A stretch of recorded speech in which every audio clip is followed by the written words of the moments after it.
All right, we are back breaking down the 4 versus 13 matchups here in the first round of the March Madness tournament. Wyatt, as always, I will send it to you here first to get into some betting trends and angles that you have for the 4 versus 13 matchup. Yeah, everyone loves the 12 over the 5, but not a whole lot of people talk about these 13s over 4s. 12 seeds over 5 seeds hit a little bit more, makes sense. They're playing a lesser opponent in the 5 seeds, but the 13s are right behind them in the amount of upsets in the last 10 years. And I want to quickly touch on these 4 seeds because I'm just not sold on these guys.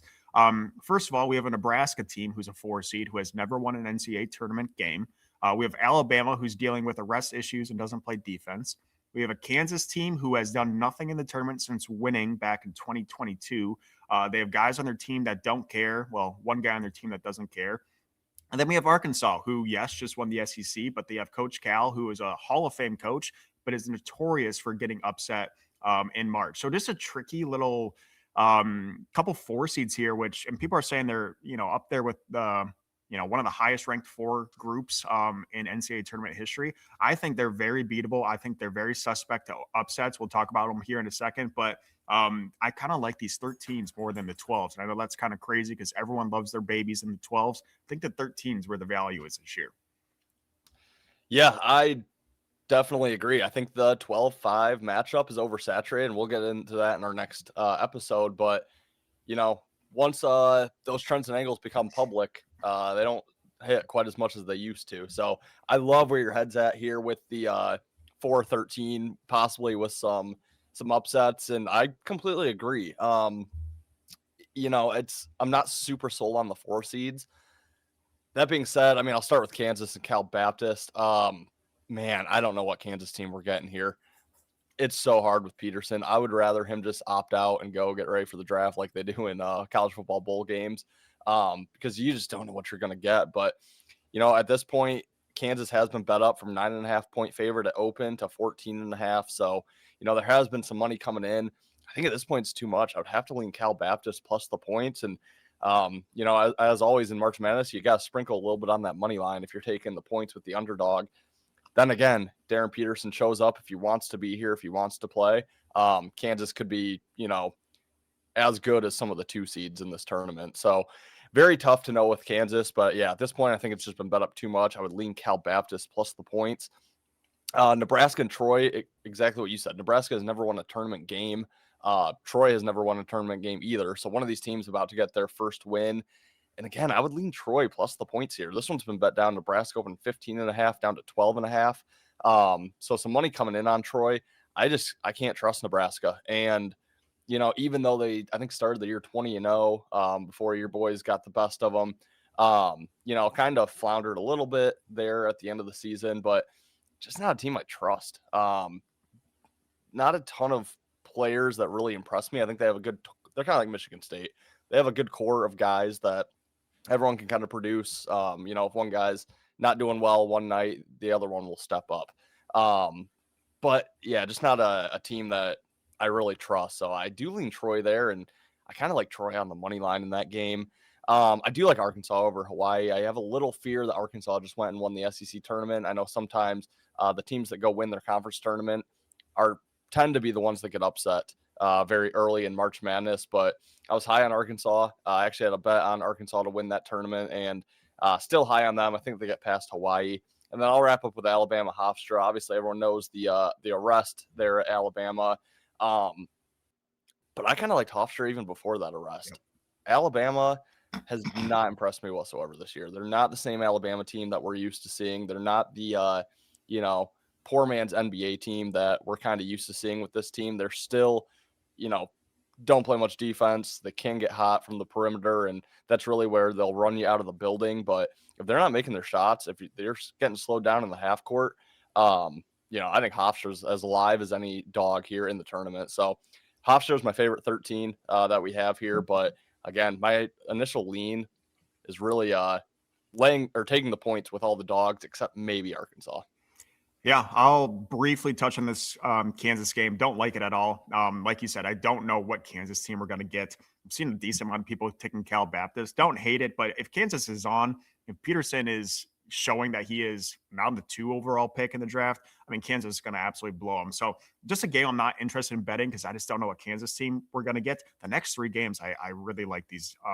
Well, the next 2 games, I really like the dogs. I'll quickly touch on Arkansas. Like I said, Coach Cal kind of hit and miss in the tournament. Seems like he's in the championship game, or he's getting knocked out in round 1.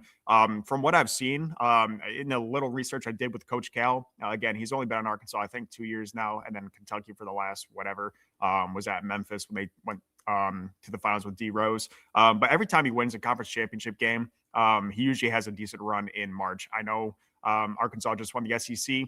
The times where Arkansas or Coach Cal gets upset is when he loses early in that SEC championship game. Did not happen this year. Hawaii's fine. I'm just, I couldn't tell you a word about a thing about Hawaii. So I think Arkansas gets it done. I would be very cautious taking Hawaii. These next 2 games, I think these dogs are absolutely live. Nebraska, like I said, the pressure's on them. I know Troy, like you said, is yet to win a March Madness game. I think a lot of these lower seeds are in the same boat as Troy. Not a whole lot of 4 seeds. I don't think a 4 seed in recent history has yet to win a March Madness game. And this Nebraska team lives and dies on the 3-point line. If you get cold, good luck. You could easily get upset. This Troy team loves to go into overtime. I think they have 6 overtime games on the year. They took San Diego State to double overtime, took USC to triple overtime. San Diego State did not make the tournament. They're just out. USC was a very good Big Ten team, fell apart at the end of the year. So just showing that they can battle with them and knowing that Nebraska lives and dies on the 3-point line on a neutral court with different rims, different basketballs, I could easily see Troy staying close in this game and upsetting Nebraska. Then Bama Hofstra. I mean, sign me up on Hofstra here. My favorite aspect of this game is just a difference in tempo. When you get teams that are similar in play styles, the good team seems like they always win. When you get teams that are completely different play styles, that's where the upset happens, whether it's a fast team against a slow team or a slow team against a fast team. Bama is the 4th tempo team in the country, extremely fast. We all know this with Bama. Hofstra 317 on tempo. These guys love playing it slow. So their whole game plan is going to be slow this game down, make Bama, have offensive possessions and make plays. And that's not what Bama's doing. Bama's fast break team. Bama's a fast 3-point shooting team. Hofstra is going to slow this game down. And I think Bama's going to have some struggles here. We also saw Bama, which was a 2 seed last year, on the ropes in round 1 against Robert Morris. I think Hofstra is 100% a live dog. Probably my favorite double-digit upset besides those 10 seeds to win in March. So I'm all over Hofstra. Think they can get the win. I will be betting them money line. Love Hofstra in this game. Yeah, really good point too. Just a quick touch on that you made with the, if the 3-pointers get cold and 3-point shooting teams, and you mentioned, the venues and the rims, which, that's 100% true. It's not like we're just hoping that they get cold. Like, I've heard specific players say a lot of these games are played in like a football stadium, and the depth behind the basket gets to them, the different lights, the rims, like there's a lot that goes into that these players aren't necessarily used to, and they get used to, but 10 minutes into the game, maybe, which is why first half unders are also just a great look in March Madness in general. And then last thing I just wanted to say about that Hawaii Arkansas game. I know Hawaii's been over in the States, adjusting to the time change, but I just got back from Arizona. Like, that shit's no joke. Yeah. So, I think they're just naturally at a disadvantage with that time change. But why? Any closing thoughts before we get into the 5 versus 12 seed for our next episode?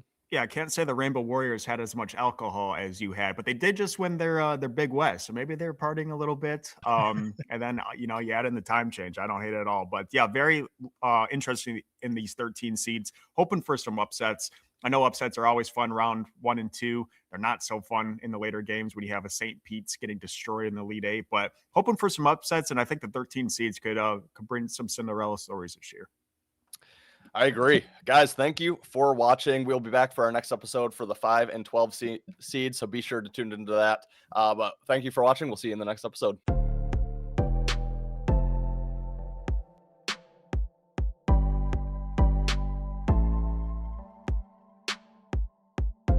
Welcome to better win green, eh?